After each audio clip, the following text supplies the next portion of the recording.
Life is a sort of grand cosmic MMO. And I really always try to emphasize to people that, you know, we're not unnatural. We're not synthetic or separate from the natural reality and the natural world. We're just a part of it. And that humans, we create things that are a kind of a direct reflection of the universe and the way things work. And this is, I believe, one of the reasons why we appreciate art so much, because good artists create things that live, you know, within us or like without us. So they create truth through symbolism. Even though they may not be consciously doing it, they're still plugged into something that is moving through them. I believe probably the most well-known example of this is the Matrix, the sort of the system that we are actively caught up in now. The Matrix did a really good job of, you know, showing us symbolically where we are. The zombie craze, you know, of the 2000s, early 2000s, you know, was a symbolic, you know, checkpoint. It was saying, like, this is, you know, where we are at now. Most people wandering around out there have kind of a barely, you know, they barely have a spark of consciousness within them. And so video games are no exception to this. Video games are kind of like life simulated. You know, the same rules sort of apply. The same sort of concepts apply. We exist on a certain level that is, you know, incomprehensible to the vast majority of us. Only a select few people have been able to incorporate that into their life. The conscious knowing that is, you know, all that goes on above us. And when I say above us, I mean kind of like the unconscious aspects of ourselves to the super unconscious, to the collective unconscious. We all come from sort of the same soup, but it's a little bit different. Because one of the things that I struggle with in this department, you'll hear me say this a lot, is that we really don't have any of the words. We don't have the nomenclature to properly describe the things that happen beyond the veil, I guess you could say. But video games are a great analogy for life. You enter in life, the unique thing that is you. You know, there's never going to be anybody exactly just like you. You incarnate, you will yourself into existence here, into this third dimension, this Earth spaceship realm, whatever you want to call it. And you do so on purpose. You do so, you come here willingly. Now, there's a lot to cover with this, because I don't believe that any one religion or practice or modality has the answer. I think that there are bits and grains of truth scattered among them, and it is up to the discerning mind to go in and sort of pick out the things that do work. I'm not going to be quoting from them specifically yet, not now anyways, but back to the video game thing. You like, when you enter into a video game, you do so willingly. You choose to be there, and that video game was created with its own set of goals, its own set of rules, its own set of laws that govern how you can and can't move around that space. It's a very unique challenge that gives you a very unique reward. And there are, you know, primitive, simple games like, you know, back in the day, like Pong, And then you have extremely technical, realistic, and complicated games. Escape from Tarkov comes to mind, but you get into even bigger, grander, more consuming things like MMOs. And that's really kind of, I think, the best analogy for life is an MMO, a hardcore MMO, a hardcore PvP, PvE MMO. And if you don't know what that is, it's massive multiplayer online. So there's a lot of people in the same world doing the same, doing whatever it is that they're doing. And they have different starting points. They choose their character, they choose their class, they jump in. That's kind of where it differs, between life, is that you get to kind of choose where you go, but it's not,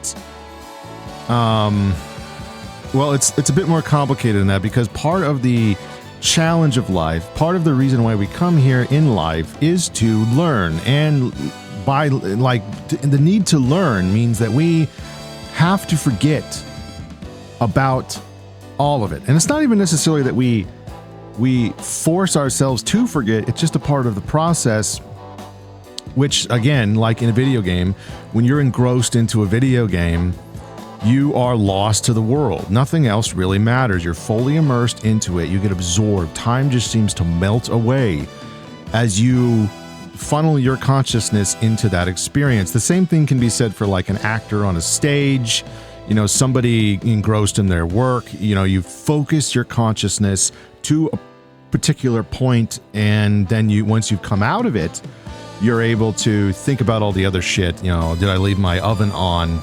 I have to go get groceries on the way home.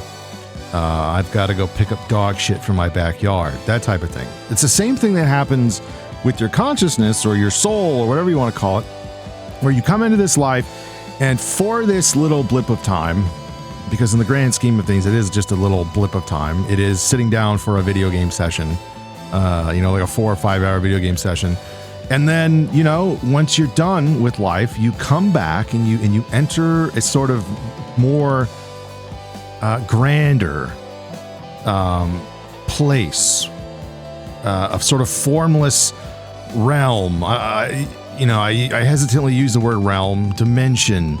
It's just another place where you are not so focused with your consciousness, and you can collect yourself. You can think about what it is that you did in that life, what you did right, what you did wrong. Concepts like that don't really exist beyond the human sphere, but they are necessary. It could be more accurately described in like positive and negative experiences.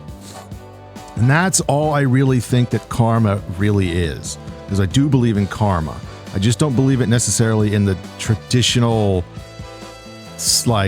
sense of it. I believe that karma can be easily described as a positive and negative oscillation between the two fundamental aspects of our third dimensional world.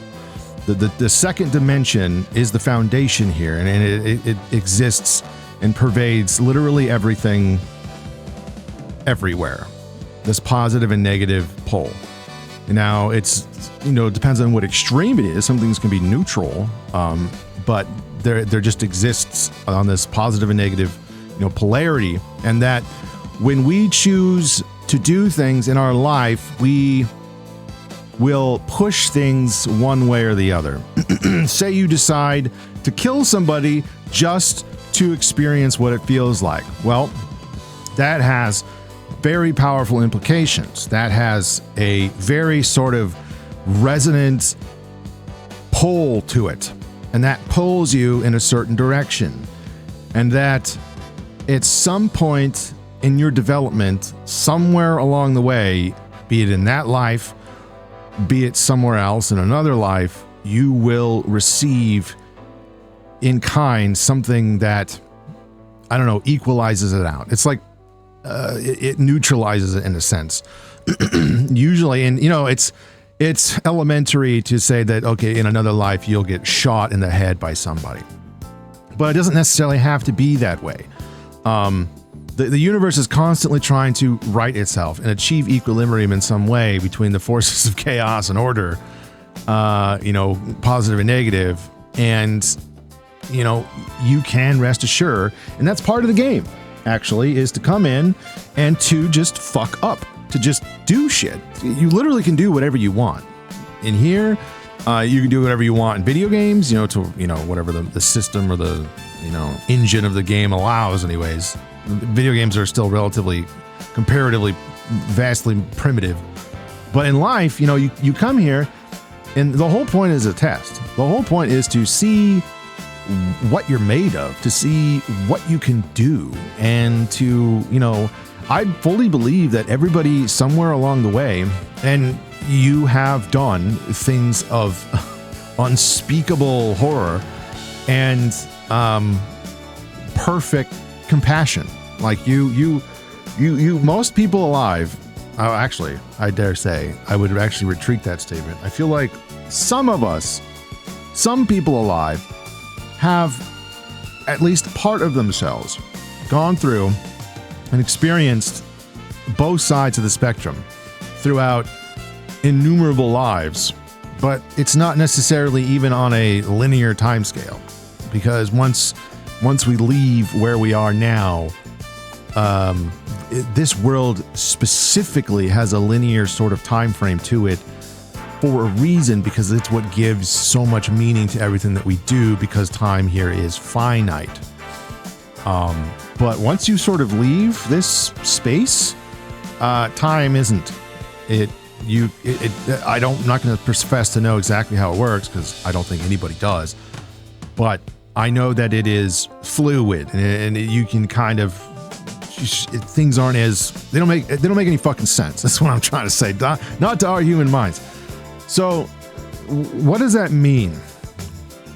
Well, it means something different for literally everybody else. The meaning of life is just to live, to be here, to learn, to fuck up, feel the pain, feel the agony, and suffer from the decisions that you've made. Hopefully, you're smart enough to learn from these mistakes, change them, incorporate them, and then move on from them. Because I do believe that the goal, ultimately, for a lot of people, is to graduate from here at some point. But also, this place, because of the rules of the game, is precious. This world is precious, and that if we destroy it, it's gone, and there's just one less sphere in which to do this. I think that consciousness was born at some point formless, like a nebula, and it willed itself into eventually what we are now. And we're kind of like this collection of this new-ish human intelligence, but also that's built upon a foundation of just like eons and epics of just ancient shit, just ancient aspects of ourselves that, you know, go back to the before times and the long, long ago. Anyway, so life is different for every person that chooses to come here. And I know a lot of people like to poo-poo the idea that I am here on purpose. And I think it's, when I work with my clients or just hanging out with friends or dealing with people, I try to instill upon them to get them to think, because one of the things that you'll hear me say a lot is that taking responsibility for everything in your life, including the fact that you are just alive, is the first key to overcoming any challenges or bullshit that you might be facing, because it seems subtle, and it is very subtle, but it is extraordinarily powerful and potent and important, because once you take responsibility for it, you take power back from it. You say, okay, you know, it's partly my fault why I'm here, so I have the power now to change it. I can go out and I can make it better. I do believe that there are people who have graduated and who have come back for various reasons, maybe to assist somebody in something, because we all kind of work together. We we bump into each other, we work with each other in and out of life, and we kind of coordinate things. And like I said, there's innumerable potential lives that we've experienced that we bound to run into people that we know. Again, sometimes it's bad, sometimes it's good. But I know for a fact that some people come in and they're not really here to do anything. They're not here to accrue any sort of karma. They're not here to rock the polarity of life, because they want to come here, they want to maybe help somebody, maybe repay a debt, or I don't know, something, literally anything. Maybe they want to work on one other thing and then leave, and then they're done. They just want to, that's it for their life. They know they come in, they're like, I don't want to have any kids. I don't want to do anything major. I just kind of want to do my own thing, et cetera, et cetera. But then, because life is tricky, life is addictive because of, I'm sure you're aware of all the really awesome shit that you can do in life. The fact that we feel emotions is really the primary aspect of it, because that's really kind of what life is all about. If you get really right down to it, is feeling things, and it's fucking addicting. And some people get caught up in that. Some people just get stuck in it. It's like a muck. They get overwhelmed in some capacity, get addicted to the way it makes them feel, and they're here to stay, in a sense, because this isn't like a happy-go-lucky, consolation prize type event. No, there are stakes on the line here. You can, as a soul, as a person, fail. You can fail and get stuck. It's real. There are, I feel like a lot of what, I don't want to say spirits or ghosts or, but yeah, that's really the only words we have for them. But when, people can kind of get lost between realms, they can get stuck in halfway places in limbo. I don't believe in the Christian idea of heaven and hell. I look at a lot of that stuff through a symbolic perspective. I don't think that you get one life. To me, it's just the most absurd, stupid thing I can think of. For, in the grand entirety of all of existence, you get to come in once and you have no idea what you're doing. And if you fuck up, you're damned forever? No, that sounds like something somebody would tell somebody to enslave them, to manipulate them. No, I believe heaven and hell is in the moment, effectively, because everything is, if you think about it, nothing exists outside of this moment. I do believe, though, that once you die, the you that is you will never be again. Your physical body, all of the thoughts, memories of you, it's over, it's done, which is the beautiful part of it. And it sucks, but it's also beautiful too when you think about it. But you kind of, when you go into the other realm, on your way out, you get to replay it all. You get to experience. You get to, and it's raw, unfiltered. It's just like it slams in your face. All that information is still there. It's retained perfectly in your field, in your DNA. It's all there, and so you get to run through that, and you get to experience it. Unblemished, just 100% volume, and then you face those decisions that you made, and then you take into consideration all of those things that happened, and you think and you plot and you scheme again. It's kind of like a video game in the sense, because you do dip into what we call good luck. Luck, I think, is really just sort of a piggy bank. You've obtained so much. You've done so many good things that you sometimes can, earn yourself, a bank to fucking. I don't know why I'm having a hard time thinking of this. You invested in it quite a bit, so you can pull from that, and you kind of pull from it in your life to get certain things done. I know this speaking from experience, because I'm a very lucky person. Things just sort of happen. They just fall into place around me. I do not question it. But that's the thing about life. We have free will, but I feel like some of the things that happen to us that we have no choice in our lives, or we seemingly have no choice in, the fate, the things that just slap us in the face and come seemingly out of nowhere, the things that are like inevitable. I think that we have a part in it.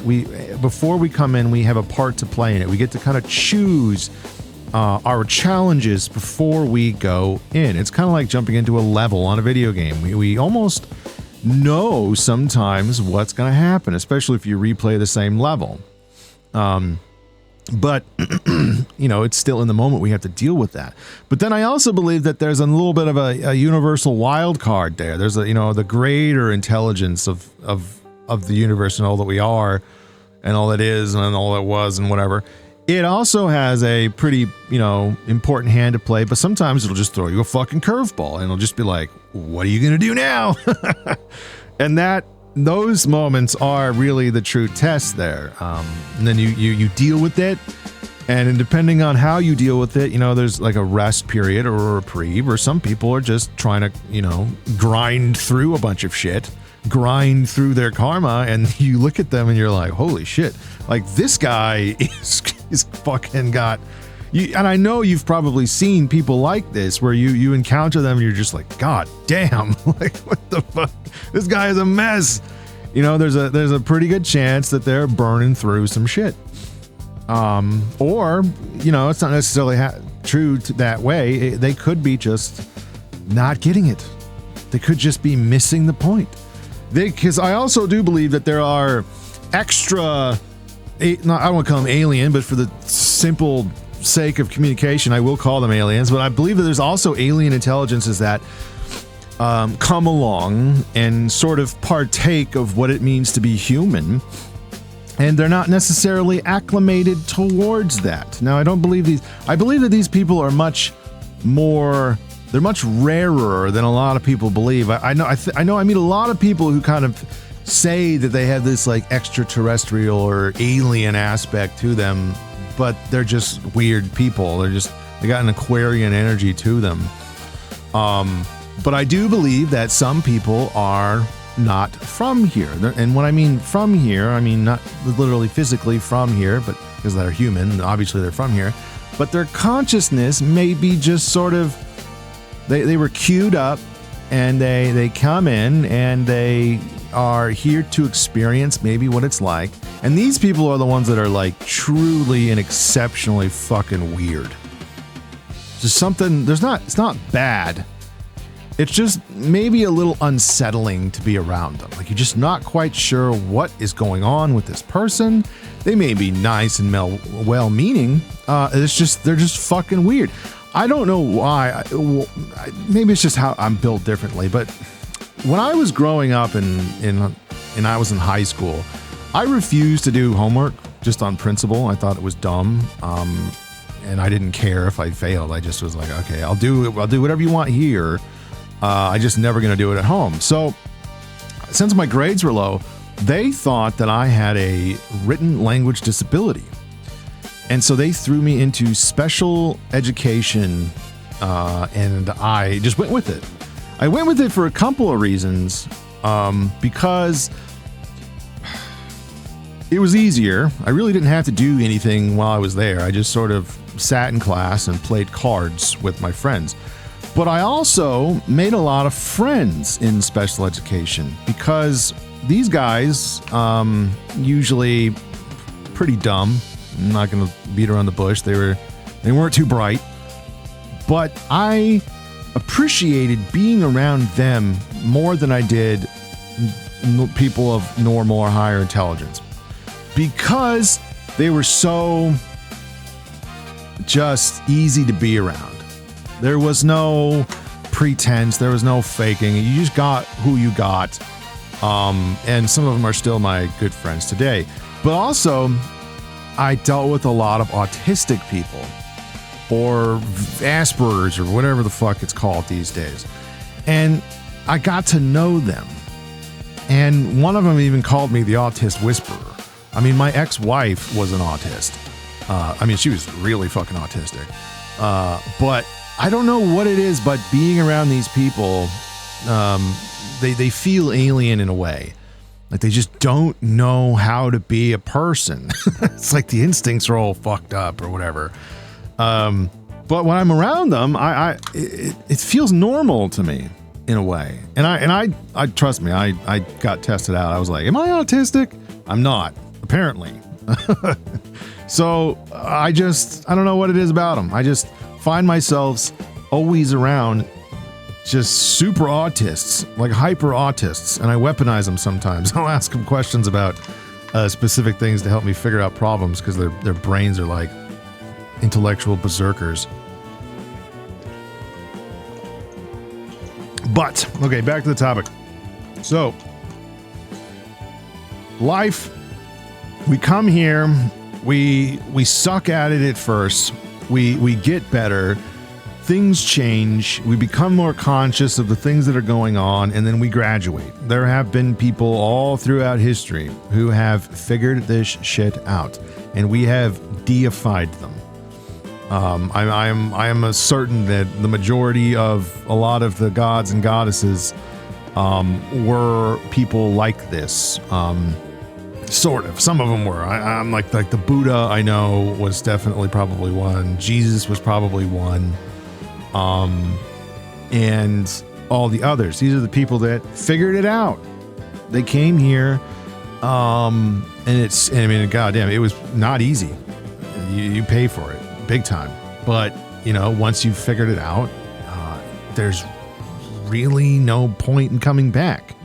You kind of maybe teach it to try to get other people to understand it, but it's so far beyond what most people are even capable of imagining that, not to mention that you just literally go insane and lose your mind if you were to try, because trust me, I did it and I went crazy.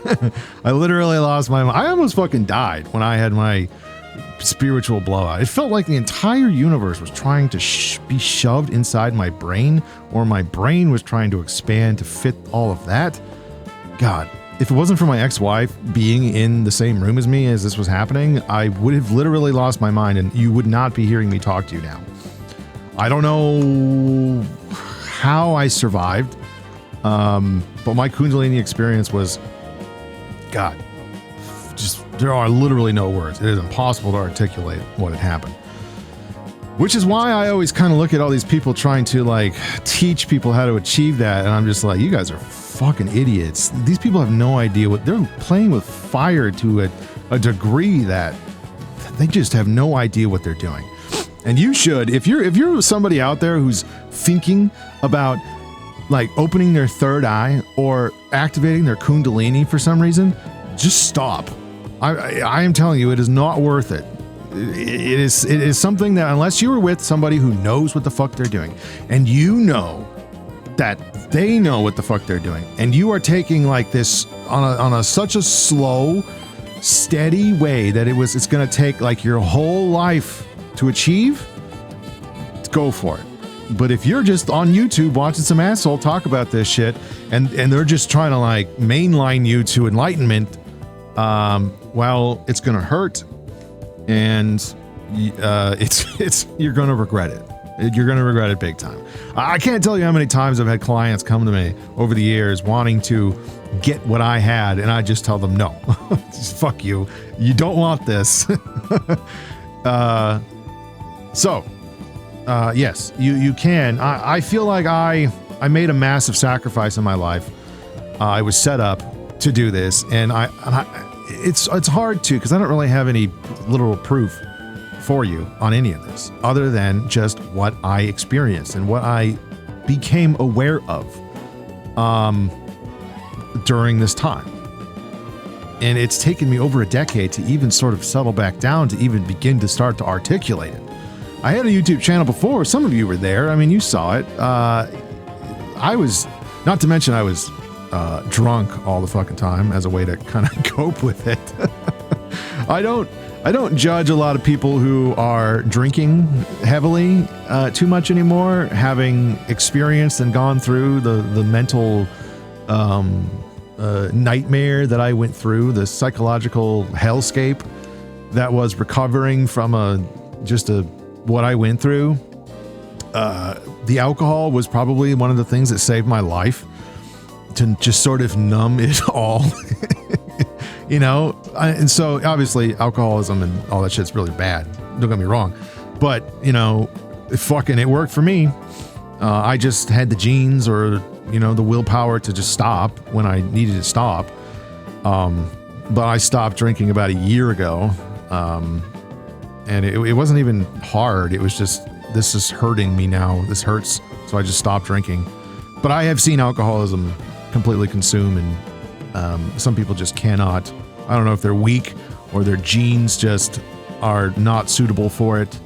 Thankfully, I got enough Northwestern European blood in me that it doesn't seem to be an issue, but some people just can't handle it.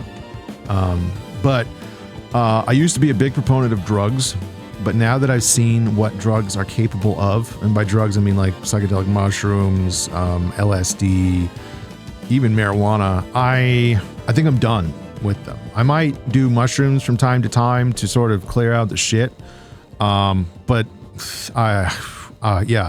it's dangerous. Let's just put it that way. If you're seeking a life-changing spiritual experience and you're doing drugs, you're gonna get what you ask for, and it's gonna be gnarly. You're gonna be on YouTube talking about fucking life and metaphysics and shit. But yeah, so life is, but also one thing about life is that people take it way too fucking seriously. Because we do not have the spiritual infrastructure to educate us on how to properly navigate through life. I mean, we did. These old religions worked for a time, but they're so old now and they don't make any fucking sense. You know, you have to be like a scholar to kind of understand the symbolisms of everything that's going on there, and it's written fucking 2,000 years ago. We're definitely due for an update, for sure, because we don't just have this one life.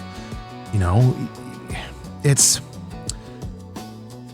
hard to explain, and that's why I'm doing my best here to try and explain it. I'm going to make more videos on this, but because people think that you just, you know, YOLO, you come here once and you're done, and then you go to heaven or you go to hell or whatever the other religion's version of that is, or you reincarnate as a cockroach or some shit. People tend to take life now extremely seriously.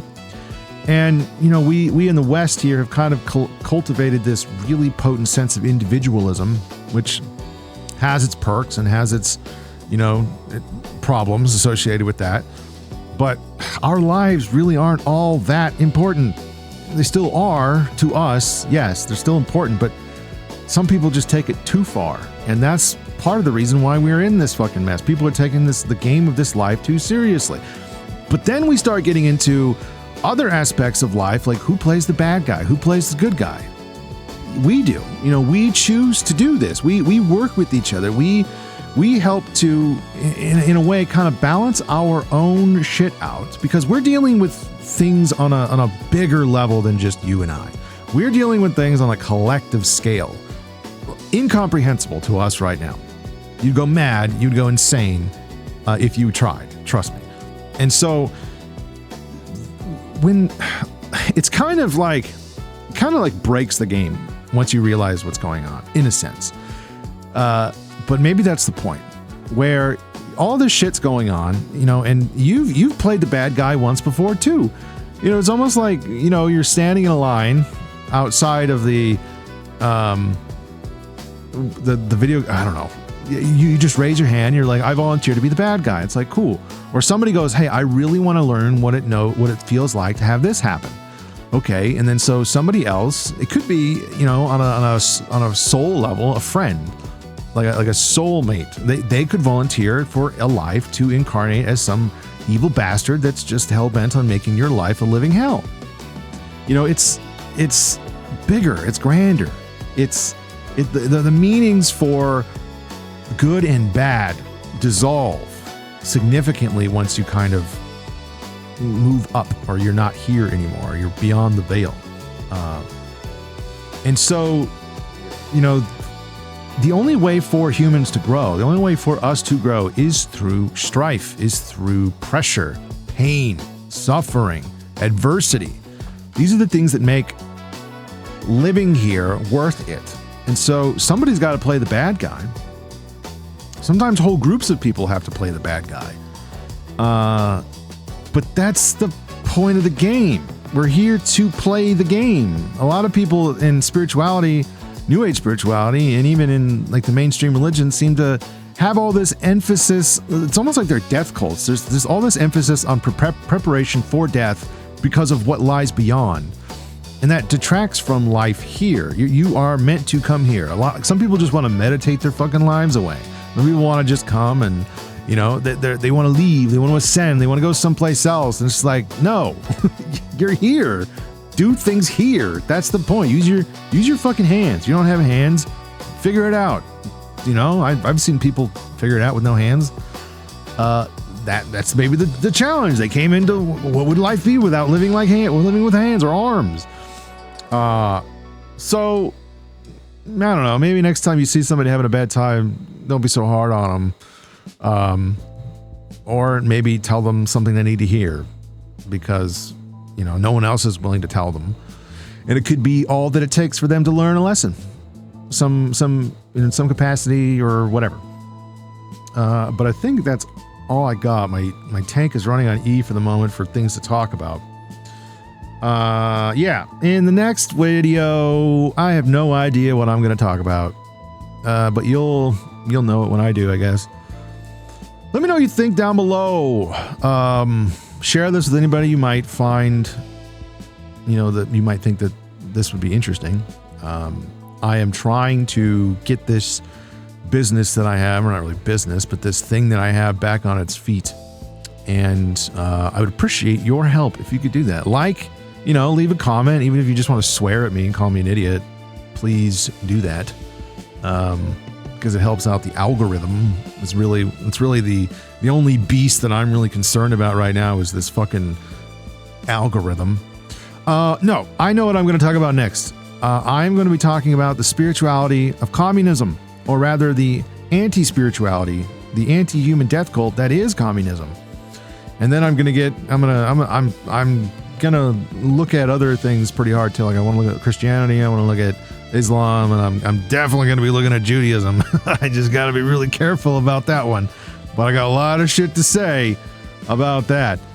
But yeah, until next time, I hope you have a good day and goodbye.